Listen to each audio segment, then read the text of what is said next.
Namaskar. See, Indian Yoga Association, Gujarat chapter, and International Alliance of Yoga Therapists, India Foundation, collaboratively have decided to give you a awareness video which I am presenting to you on role of yoga in prevention and cure of several epidemics and pandemics. See, today we are experiencing a very tough time. In this tough time, I remember there is a Upanishad saying that Bhavatapena Taptanam Yogo hi Paramaushadha. Those who suffer from all worldly grievances, or the resort for them is yoga only. Yoga prevents diseases to come in, to invade, and also cures, but the important is prevention. Because in Indian system, we believed through thousands of years in prevention rather cure. How yoga prevents? We need to understand this. Yoga prevents through boosting your immune. The immune is a process gifted by God to all living beings that can prevent all the invaders to invade in and cause disease.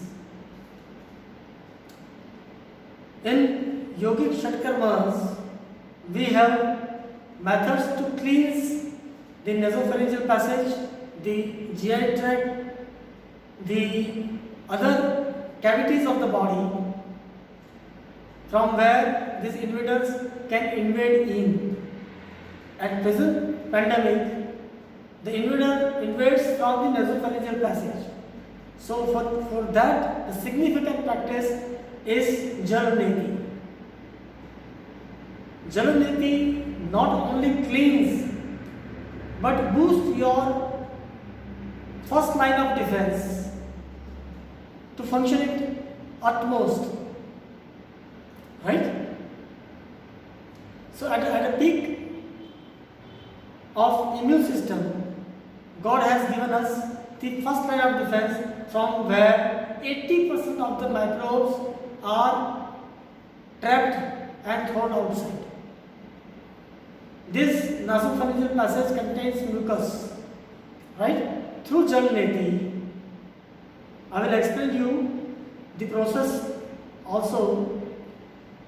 We have to take a neti pot, that is like a baby feeder cup, with which we have to use a normal saline water, a pinch of salt dissolved within warm water and put in the pot. With that pot, you have to insert the nose of the pot in your nostril and lean sideways so that automatically the water will pass through the sinuses and come through the other nostril. It will come out from the other nostril. This is the process that will boost the first line of defense of your immune. After doing Jalaneti, the practice which is required to cleanse your sinuses from that water which was inserted in. So you have to clean the water out. So to clean the water out, we have to breathe in and breathe out, throw the air out from the one nostril.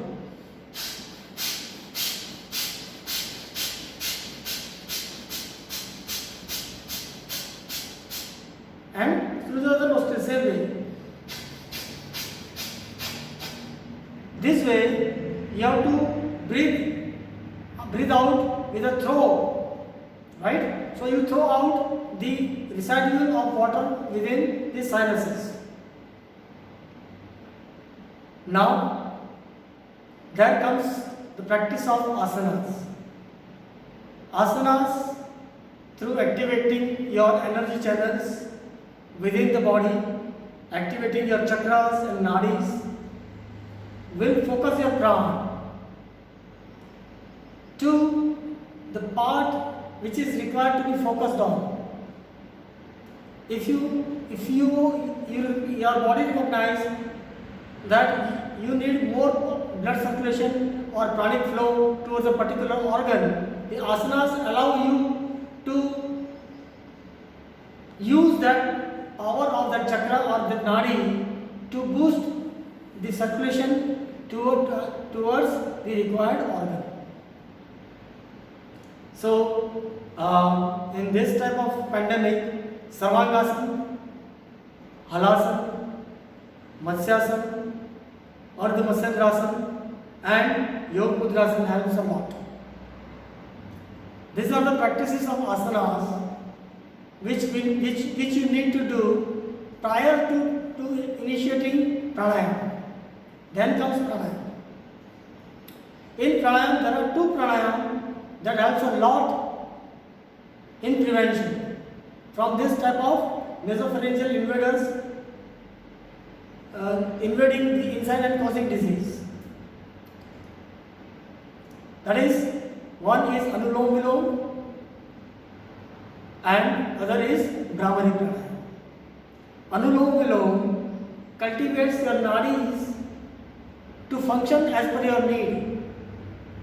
When your need is to boost your immune, body automatically decides that the left nostril should be activated. This decision is intuitive decision, and we live with these intuitive decisions for the life. Though we don't recognize this, but we live our life with this intuitive recognition of need and response. Your body will respond according to the need of the time. That is the main idea of asanas, that energy can be focused at a particular part or particular organ or particular system to increase the functioning of that system or that part of that tissue. Then comes pranayama. Now these pranayams, what pranayam will do? Pranayam will allow the cultivation of the energy flow towards a particular part and oneness with the Ishwar, right? So that intuitive pranic flow can be maintained properly. Anulom Vilom, as I told you, cultivates your nostrils, right, to behave in a required manner. And then Brahmari. Brahmari is a humming bee sound that I'll show you both the pranayams. Brahmari is a humming bee sound that not only soothes your mind, relieves your stress, but also boosts your immune, the upper part of the lymphatic system. You have a great supportive system, immune system in the form of lymphatic channels. When these lymph nodes are activated, they can prevent you from any infections. And not to panic.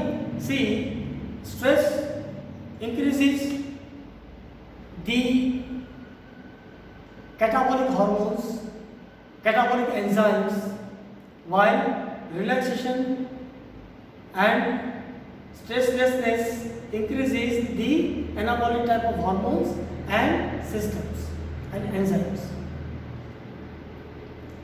See, stress, anxiety, that affects the biochemistry of the body, and it will increase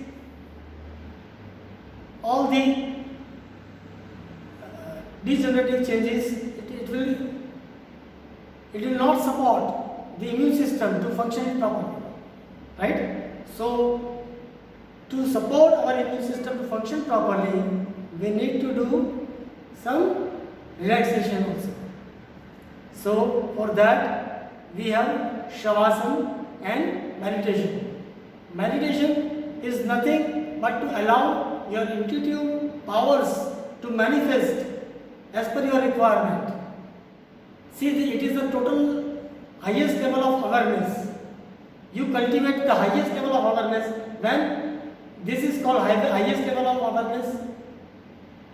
It is called then when you can easily listen to the intuitive powers within you, right? Because in a state of meditation you are highly aware of conscious, subconscious, superconscious and cosmic. So this awareness is cultivated through dhyana. Dhyana enables your mind to function in a way that is required. Also, we have some mudras that will help you in this type of pandemics and preserve your immune, that are Brahma Mudra and Sambhavi Mudra. Sambhavi Mudra automatically leads to a state of meditation, right? Once you activate the inner power, right? The core of universal energy within you. So you promote your Ishwar to take the hold of your life. See, you can live with two things. One is the outer guru. You need an outer guru to guide you, or the inner guru, which is also called Ishwar. Your inner guru is conversant with all the factors of life. It is conversant with all the rules and regulations of the life and Prakriti. It is the medium between universal energy source and yourself and your matter. See, in normal life, what we see that matter dominates and plays with the energy. While in a yogic life, what we can see is energy dominating matter and play with it. So, basic fundamental difference is you are doing the same things. Whatever is required, you are doing the same thing every time, but the perception changes, the aspect changes. One, you are doing it for your body and senses. That is called matter dominating energy level and playing with it. While you know your energy source within Ishwar and surrender yourself to the Ishwar so that energy finds its way to manifest for your betterment. This is yogic life. Now, see, this type of mudras, Brahma Mudra is holding the breath, pressing your tongue between your teeth, looking up, down, left and right. See, this you have to repeat many times. But you should learn every practices from a learned yoga guru or a mentor, yoga mentor, because if not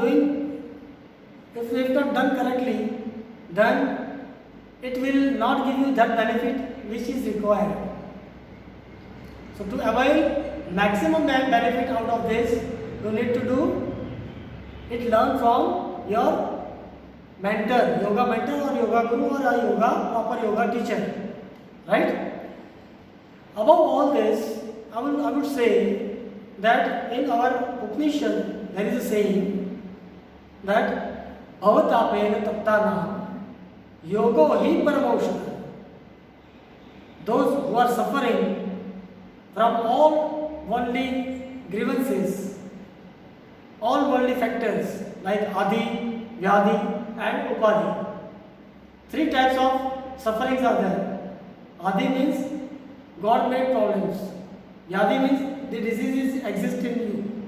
And the third is Upadi.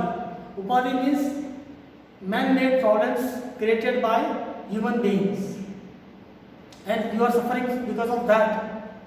So in this pandemic, what we have is, we have all these three together.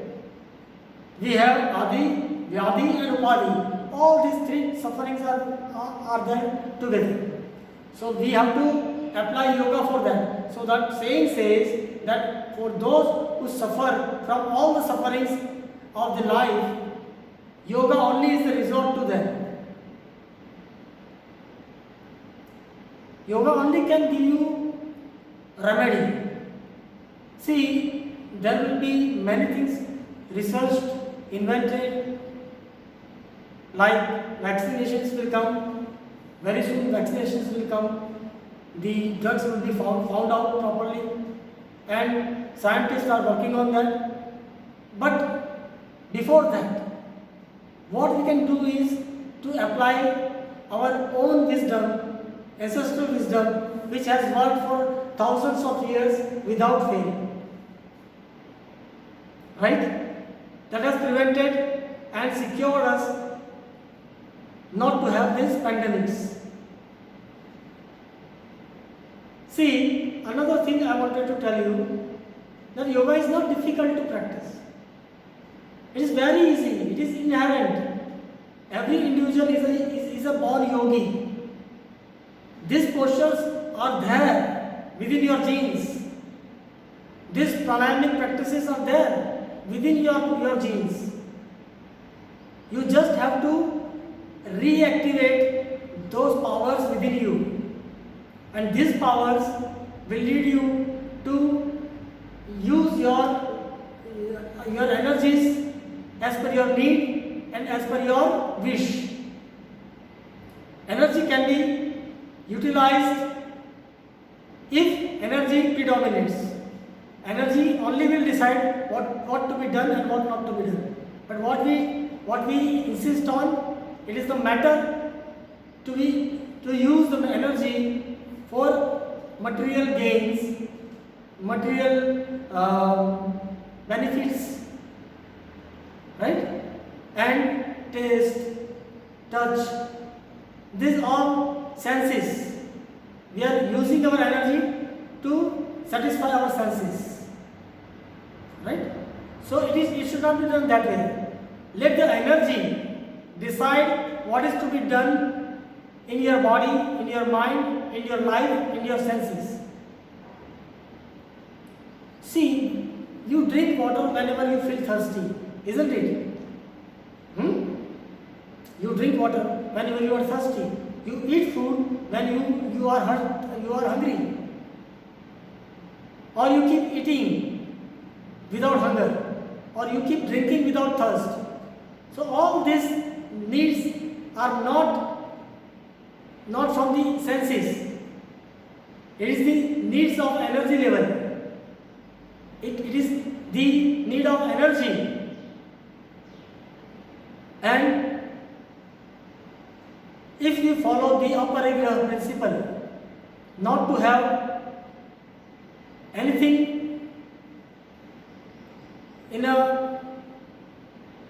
not to have anything in excess than required.